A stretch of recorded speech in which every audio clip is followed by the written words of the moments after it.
Welcome to The Brief. Today, as most businesses around the world reel under the economic impact of the widespread pandemic, it is also a time for companies to think ahead and plan for the future, to look at opportunities that can be game changers as global economies eventually begin their recovery process. And speaking of opportunities, there are few sectors with as much potential as the electric vehicle space.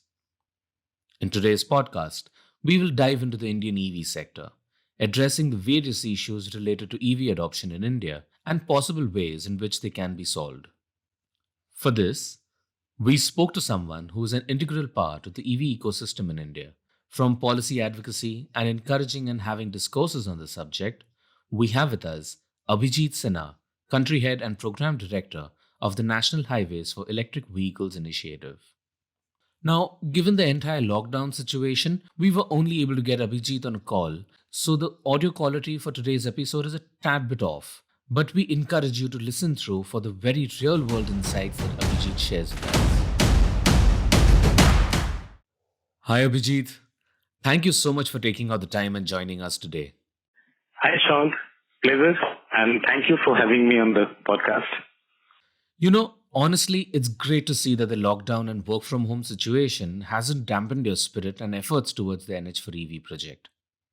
From what I understand of the project, it is not only a prototype that can solve for EV charging infrastructure, but is also something that will bring to surface the possible challenges as well as potential solutions that can come about during the proliferation of EV in India. So, before we dive into what is happening in the sector at large, I want to talk about your entry into the EV space. I believe it started a couple of years ago when the NH4EV project was initiated. Yes, 2018 when we started.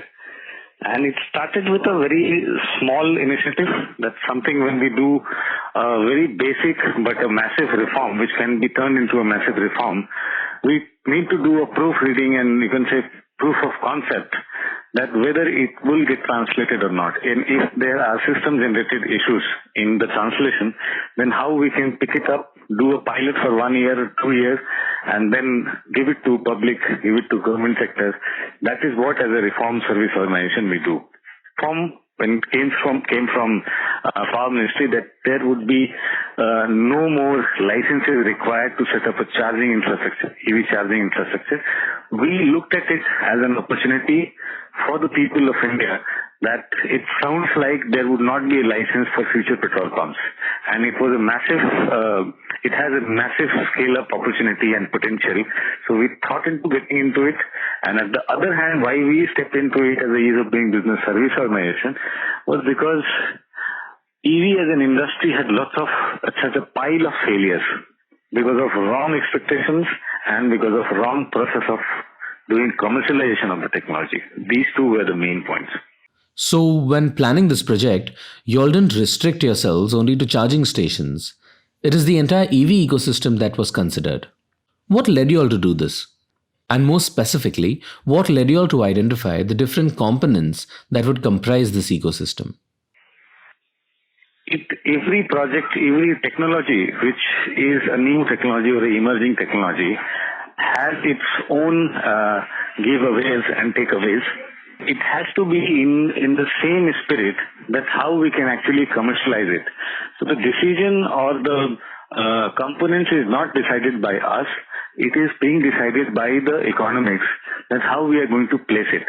In electric mobility, all such experiments before us has happened, where government agencies, PSUs, private and corporate sectors, they try to procure sometime vehicle, sometime charger, sometime then giving it to organizations, sometime to government organizations, and then stepping into fleet operations, then aggregations of application. Whenever they try to do it into components, they have failed. So one thing which is common is they have failed.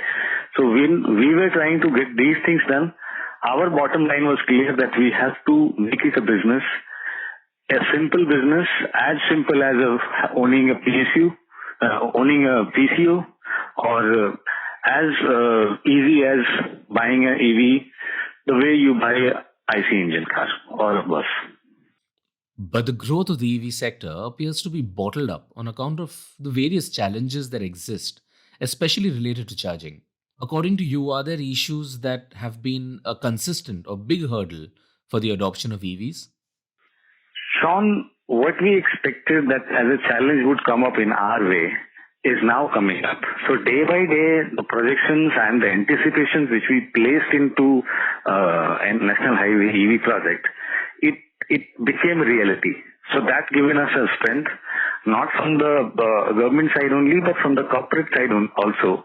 I'll give you one example that we said from the day one that any of the target which you wish to achieve, maybe 2018, 2020 or 2030, one thing in center stage of all this is that you will have to train your DISCOM staff, frontline electricity services staff, on a level the way BSNL or MTNL or a private telephone company, they handle an application for broadband connection and an application for landline phone connection or PCO connection.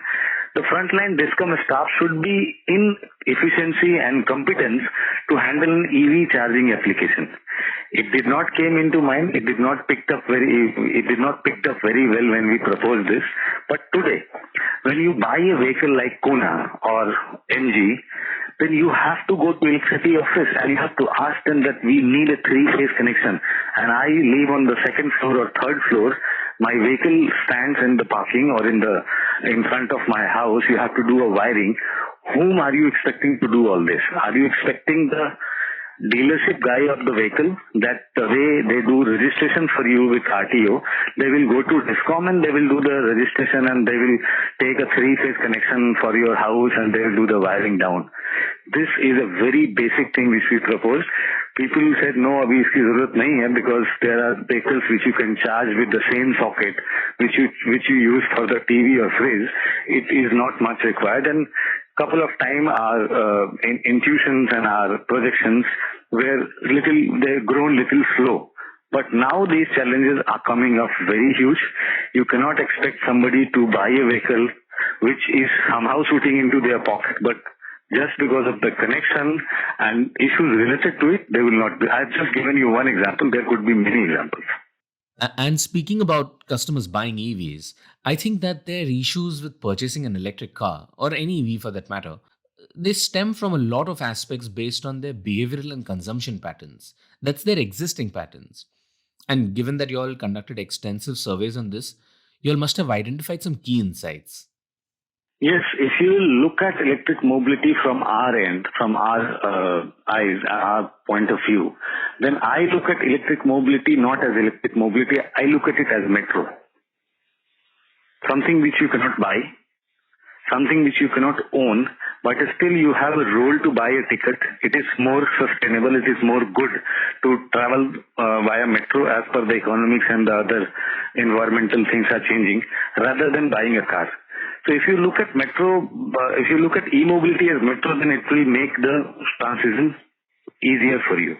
So the economics of one person buying a vehicle depends on four very basic things. One, they expect that the cost of the vehicle, which I can technically buy right now as per my banking loan capacity or cash capacity, if you convince me on the basis of climate and this and that control, humans as a species is very greedy.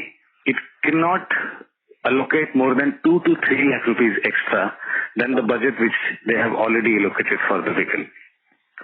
So one limitation, the bracket, which is if he is going to buy a Swift Desire, then you can ask him to spend 2-3 lakh rupees more. You cannot ask him to spend 25 lakh rupees, which technically is suitable and technically compatible and giving a competition to Swift Desire. Second, they all expect that my vehicle should get charged in 1 hour maximum.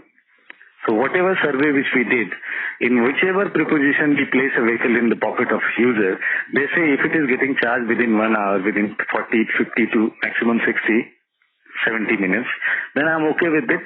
Otherwise, it is of no use for me. Third, the vehicle should have an RSA, roadside assistance.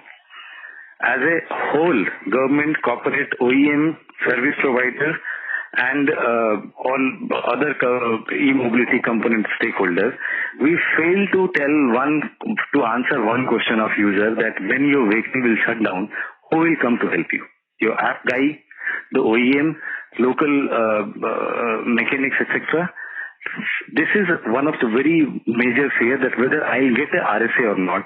This is what we have addressed into NHEV. But aren't these concerns of the consumer warranted? I mean, especially if you look at charging infrastructure, the consumer's reference point becomes the easily available petrol pump. And the setup of charging infrastructure and charging stations are an ongoing debate. It has become that proverbial chicken and egg problem. On one hand, investments are not being made into charging infra because there isn't enough demand. And on the other hand, we have that not enough EVs are being bought because there isn't a robust charging system. So how do we break out of this stalemate? With whom does the onus lie? With the government or the private sector? Right. Whatever government can do, it is already doing. No country in this world is leaving any stone unturned to change its fossil fuel economy into a green economy. Every country is doing. They all are focused to reduce their net oil import, and nobody want to depend their economy on a crude oil import. So removing license, giving subsidies, whatever possible ways or push or regulations it can be done. Only thing which makes it stuck is, I told you, you have to look at e-mobility as metro. It cannot be owned by government, operated by government, invested and entire capex funding done by government, and it cannot be owned by corporates also, because different companies may not have different type of metros services depending on the corporate houses. It has to be a PPP model. It is interesting that you use metro as an analogy to speak of electric mobility.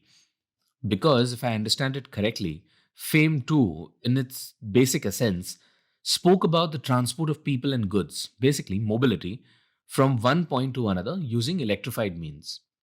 But why is it that these brilliant and ambitious plans never translate in complete action?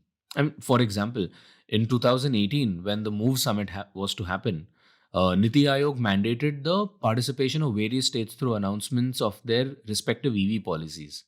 And as a knee jerk reaction to this, 8 9 states showcased their EV policies, from tax incentives and subsidies for manufacturing of EVs to the state's procurements of thousands of EV buses for public transport and so on. But little to none of it materialized. Where do we go from here? How does this now move forward? Yes, Sean. The FAME 1, FAME 2, the kind of improvement into the policy framework you can see is rightly indicating towards what I said. It is not a product, it is not a one thing, it is a conclusive service like metro. If there is no electricity on the metro corridor, there would not be any movement. And if there is a movement into e-mobility as per FAME 2, then it is something which they wish to spend some money on that. So in policy-wise, the growth from FAME 1 to FAME 2 is very good. You want to know where do we go from here now and why the transition or the translation of the vision did not turn up on the ground is because I think the sequence where we have picked up is somewhere not in line of the mobility capex demand. Demand of capex in these mobility projects are very high.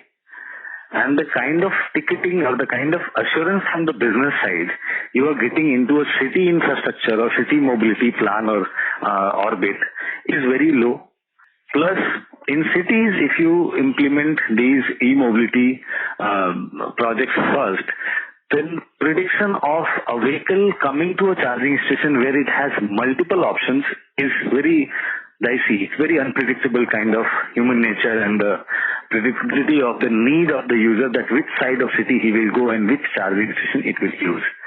So that is where we picked up. That is why we did not step into cities' e-mobility infrastructure. We directly went on the highways, because on highways, when you are putting up some capex and some large investment expenses for the civil and for the electricity transition on highways, at least you have to have a working finance model where you are getting a retailing of the services. And retailing of the services on highways is higher and it is more stagnant and it is more stable than cities on an unpredictable mobility structure. So other thing which as a component of failure which we need to understand, if we can if we can convert a larger stretch into e-mobility, for us converting a smaller stretch or a smaller orbit of maybe ring road for Delhi is easier. So developing in competence and efficiency on large number of vehicles later and developing in competence and efficiency on longer runs is more important earlier. So we try to do the linear development first, then we can get into the lateral developments. Now that we are talking about public policy and EV, there is one thing I feel is an ongoing concern. And that is, we don't learn well from past failures, even if it's other sectors, be it public policy or technology transfer. More specifically, if we look at EV from the context of two other sectors, one is rooftop solar. And back in the day, the relaxation of regulatory compliances, which was done to facilitate the adoption of solar, is very similar to the ruling that now says special permissions are not needed to set up a charging station. But then, in the case of solar, it just led to unauthorized and untrained players entering the space and executing projects claiming to be solar EPC contractors. And when the project failed, no one questioned the contractor, but rather everyone blames solar as a technology. And the other case that we can is very obvious is the related to the proliferation of CNG, or actually the lack of creating a robust infrastructure early on that could have helped the clean fuel penetrate the ICE market. Now I know this is my opinion on this, but I wanted to know your thoughts as well. You have asked very important factors, and I think the comparison would have multiple answers. You will have to allow me with time because I would answer them one by one. First thing which you have asked is the kind of policy framework which we have. What is the guarantee that we would not fail the way we have failed into solar? In this concern, I think e-mobility and solar are very close and very similar to each other. We need to understand why solar has failed in such a manner where the quality of plate, which is an actual manufacturing coming from outside, mostly from the beginning when it started coming in India from outside, the quality of a solar plate, imported solar plate, was better than Indian solar plate. Government placed its focus on Indian manufacturing companies to do subsidies and give whatever it is required. The mistake which happened throughout the industry is to buy similar or the components solar plates from outside, marking it and doing an assembling and packaging or installation, putting it on the board and doing more EPC work from Indian company and taking subsidies as a manufacturer, as an Indian manufacturer for solar plates. While the main component, the cells or whatever technically it is being said, is still being imported from other countries. If in EV sector, if you look at this, what we have done as of now is we have completely stopped an EV which is made out of India. So BMW, Tesla, or whichever companies you can look into who are making good EVs, it is very difficult for them to come into markets without going through a high custom incentive excise duty, which is good. We have to protect our manufacturers and our technology. But at the same time, what we are doing is our Indian EV manufacturing industry, technology, its height, its growth, will become very different from the world. So tomorrow and today also, the good products and good equipment and good technologies which is being used into Indian industry, somewhere, somehow it is correlated and it is being taken from outside market. In few of the cases, it has also been seen that mostly part of a small e-vehicle is imported into components being assembled here and marked as manufactured in India and then given to Indian market that, okay, this is now Indian. So basically, we are not developing the competence. We are becoming, in solar, what we have become is someone who is doing the fitting and installation and packaging of the plates. These were Indian companies. Someone who is making the plates were still outside foreign companies. In e-mobility, someone who is doing the assembly into a shed is an Indian company who is saying, I'm making an EV, and the basic BMS, battery, and the package and the other thing, it is being done outside. So what we need to do at this juncture of time to open a controlled bridge to make these two markets equal and see as a government body, as a regulatory body, that what kind of shift we should take. I'm not efficient enough to answer that what would happen in this industry until unless we keep both of them on same track. Instead of asking a company who has just stepped into India to start a manufacturing plant, this project will also give an opportunity to the company to see where they do stand in front of Indian EV vehicle industry. And then I think competition and the technology equivalence starts. It will draw a different line of generalization and different line of standardization, which we can call in industry is globally standard. Otherwise, the kind of standards which we try to make today for Indian industry, it's some way keeping the entire e-mobility Indian market, Indian manufacturing industry very away and very, I can say, not equivalent to the global market. And this would again put Indian EV industry in the same situation where we had the kind of mistakes which we have done into solar. CNG is still limited into metros. And if we are talking about e-mobility where the second engine is absent in the vehicle, then there is no alternative fuel.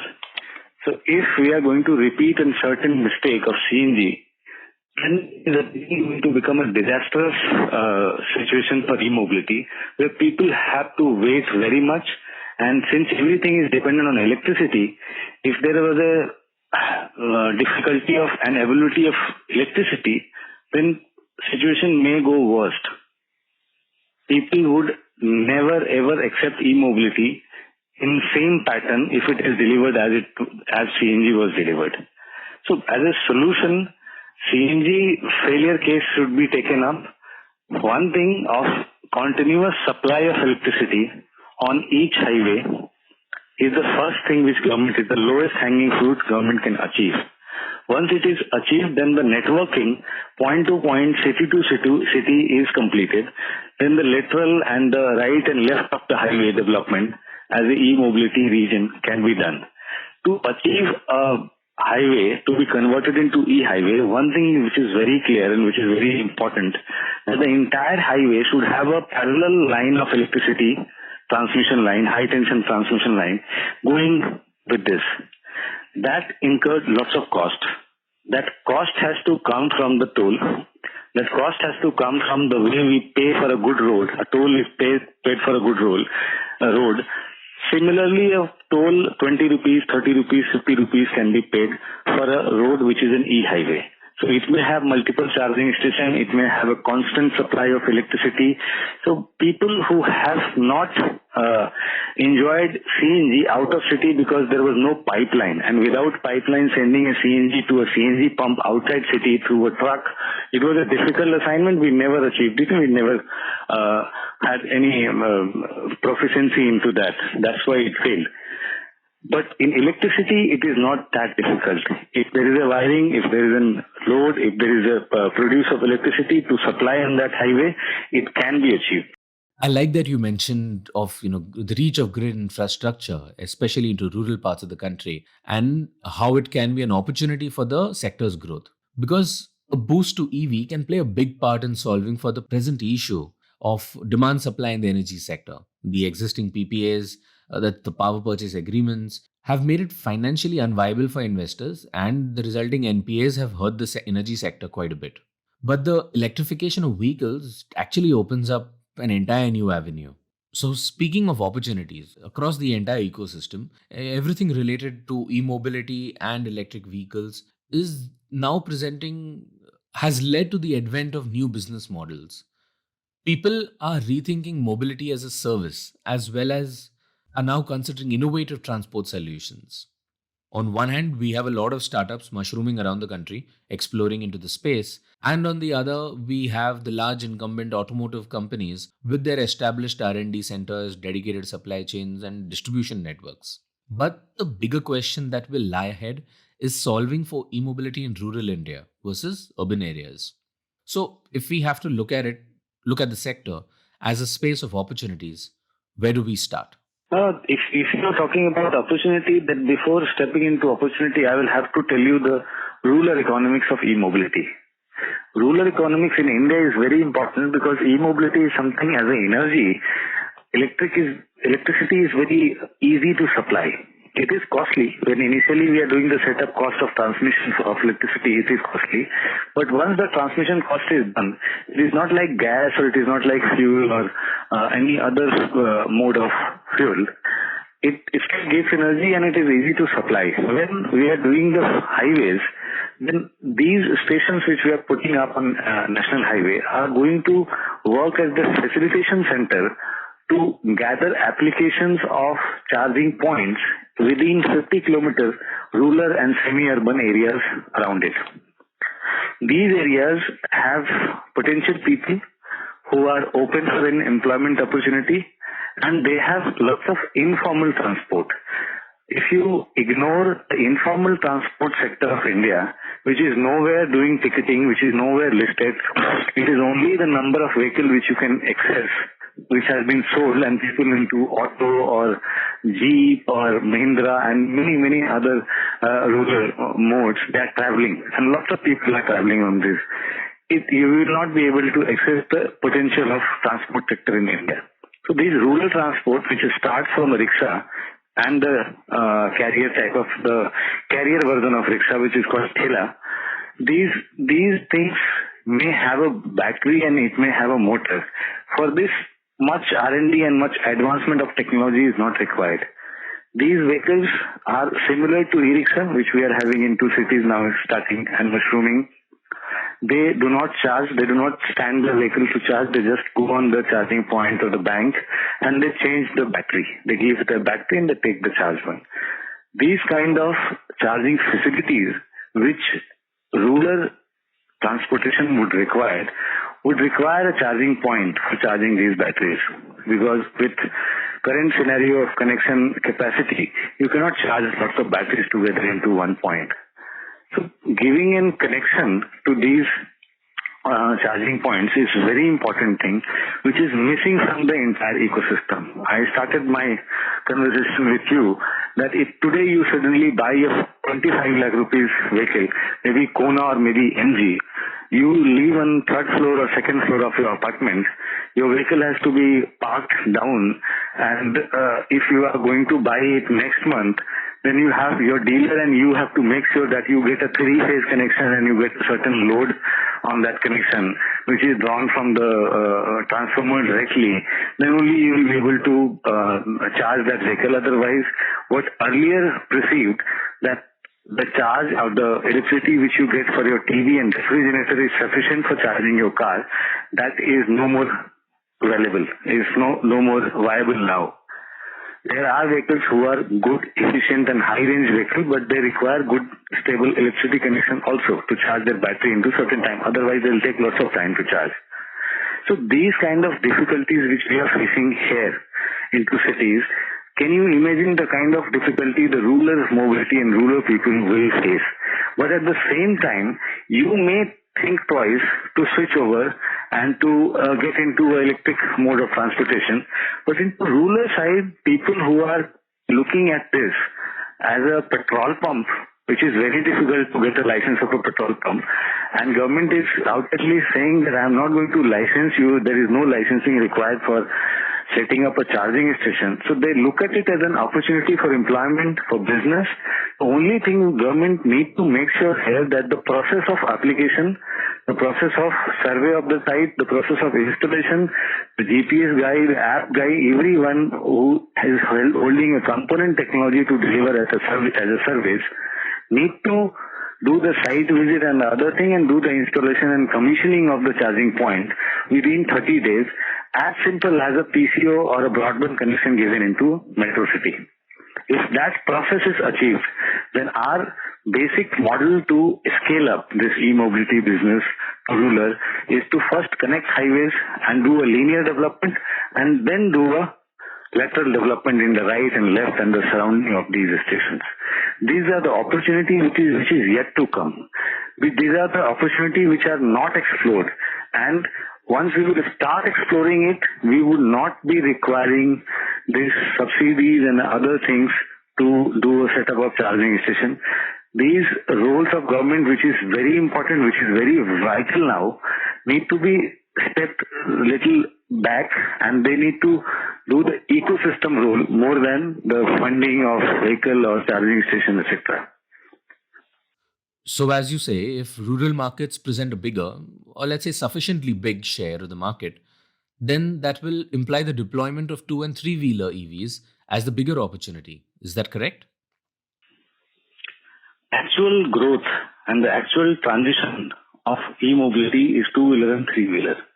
And these two-wheelers and three-wheeler are very easy to be adopted. These small charging points, I call it charging points because these are not petrol pump look-alike stations. So these charging points are very good for the economy, is very good for the rural economics also. India is a country where running a PCO used to be a business sometime. And it used to be a successful business. If you look at people who are having a small shop today, lots of rural shopkeepers who having a shop today will give you as a success story that we started with as a PCO and today we have reached there. So that PCO where in every 1 minute you are saving 10 paisa. Right now, if you see the vending of electricity per unit which you withdraw from a grid and you dispense it to a vehicle, any three-wheeler battery point where three-wheelers are coming near metro station in Delhi are not running into losses. They always have lots of line for three-wheelers who are coming and taking a battery from them. So business as a scenario, the growth and the economy of India still lies into the rural economics. And that I think as an opportunity will bring a different level of dynamics of a high demand of two-wheeler and three-wheeler vehicles, high demand of electricity, and these high demands would boost the industry in a different manner. Okay, so we have spoken about the sector in terms of what was and can be, but a very important consideration as of today, and this is something that we have to talk about, is the impact of the COVID pandemic. And not just on the sector, but the economy at large. How do you see this, the current situation affecting things? See, right now we are talking into second day of Corona lockdown. So the economy, policy, politics, and its components, all these things are going to change after this. People have experienced it very well that if you do not pay certain level of degree of attention towards nature and towards sustainability, this might be a wildest warning given by the nature. In that scenario, the policy into a democratic country like India is driven by what people want. The party who has to win elections in coming days would have to come very high on the promises of returning back to nature and bringing the economy and the business and the industry on the sustainability. Bringing sustainability into center stage is more important now to win an election. And it's a party which is coming with such agenda and with such manifesto, then they will also be delivering. When it comes to deliver, the kind of democratic arrangement which we had before where people may not like a forceful conversion of a ecosystem into a sustainable ecosystem, into electric or into a CNG, because they want to cut short the pollution it gives. But now they will be willing to do it and government will be more strict towards it. So the kind of expectation which as a small country they have, and they understand the challenges involved, and I think there is no much difference which has came out now, because pollution might be at a different level into these countries and they may have taken more strict steps and more policy driven measures, which India as a democratic country we may not have taken as of now. But moreover, entire world has came on the same page that nature has something to do with us and we have something to do with them. The greed is very high, being a human being, and that is what we keep on saying, that when you look at somebody who has to buy a vehicle and who has to convert his electricity consumption from fossil fuel to electric or to solar, we have to spend some money. We have to do a entire pocket economics of the family and for the corporate and for the PSU. These economics we do not want to get into because we think it is not important at this stage of time. Now everyone in one shot is saying that it is very important at this stage of time, and this uniformity which has came as a with such a negative environment right now may act into a positive uniform standard plan globally. So there might be under environment, what I mean to say, that there are possibilities that when we will come out from this lockdown, we would have global policies for energy, global policies for conversion, and global policies for climate and nature. And in terms of impact, okay, now I know there isn't enough available data to base this on, but I would like to know what you feel will be the extent of the impact that the current scenario will have on the economy. And more importantly, what should recovery look like? I'm of course sure a lot of people, have this question too. How long will it take for things to start getting better?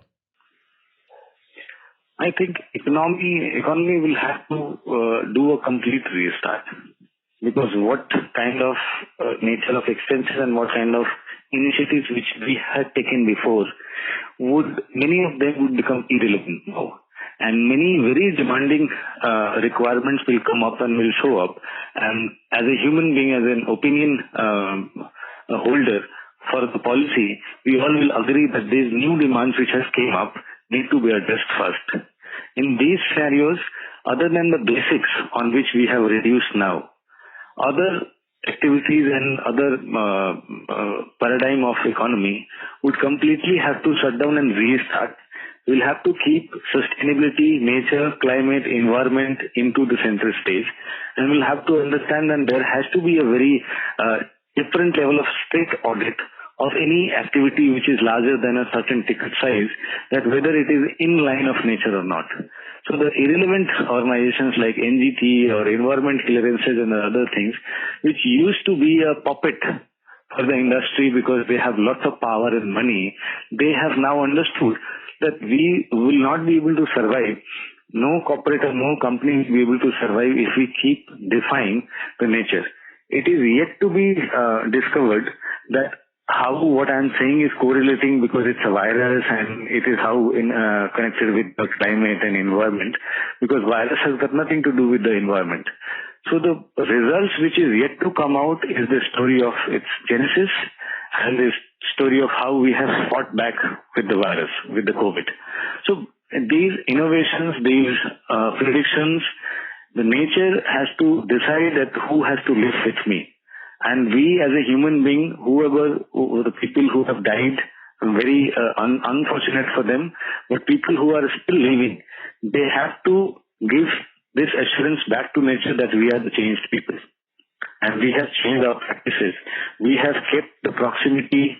We have aligned our economy, our activities into a manner where something like this tomorrow can come up. Then we have sufficient R&D, sufficient ICUs, ventilators and the other thing, because if we do not change our course of action, then certain these kind of activities may come up again. So we have left with only two choices. Either we prepare for such virus attacks again and again, and we keep our hospital and our healthcare services very high, that we will be able to fight out with virus, or we try to dig down what kind of reason was there behind this, and then where are we heading? Are we heading into right direction where naturally we are not putting up a situation or circumstances to create such kind of attack? We are completely in a line of nature where nothing like this would happen again. Whatever it, in both ways, you can understand that both options which I am giving you is not in practice right now. So economy will have to completely restart. The assessment of loss or assessment of slowdown or the impact in economy into $1 trillion or anything I'll not be able to do right, because it is not one nation thing. It is global, and I don't know how much data will come out of these impacts and how much clarity and transparency would be. But one thing which has came out certainly sure, that countries like China, where transparency was low, and people who are as a world, other countries surrounding China and around the world would have helped as a nation if there was a genesis or if there was a origin of such virus which can go up to this extent to the world. But it did not happen because information, warning, which are there with the possibility of those warning coming out from the nation was there, but it did not came on time. Instead of warning, the virus came and it went across the globe and other country got affected. So there would be economical and there would be international reforms into policies and matters where such circumstances should not happen again. So there will be very strict measures which will keep in country economy also into control, that there is a certain degree of transparency they will have to maintain if they have to do a trade and economic transaction with other countries. If they do not agree, if they say, I will not give you certain information, I will not allow your Google or this or that into my country, then there might be a possibility that they will face a shutdown or walk out, or people will not entertain them as a trade or a business or a exchange. Even flights will get more scanned. So these kind of things which are coming up now would change the world economy forever. I completely agree. The situation definitely warrants a rethink of so many things, and not just businesses and industries, but also of policy making and in general, a mindset for the future with sustainability kept at its core. So, thank you, Abhijit. This was very nice and indeed a wonderful conversation. Thank you so much for taking out the time, and I'm sure that the insights that you have provided on the EV sector will play a big part for companies and businesses interested going forward. Thank you, Sean. It was actually a pleasure that the kind of questions which you picked up were very, very much relevant to what we are facing right now. And you placed e-mobility, nature and climate into center stage. And I'm sure that whoever and people who are listening to this podcast would have enough time between these COVID lockdown to think about that we have actually failed into choosing nature as something which was a vital part of our economy and our social society and our existence and our culture. But nature has not given up on us. It is giving us a chance. When we come back from this lockdown, I think we all should take a place within ourselves, if we are fearing our life and our family and our children, that we will not turn around to a matter which is coming from a climate point of view just because of your preferences and your reservations. Thank you.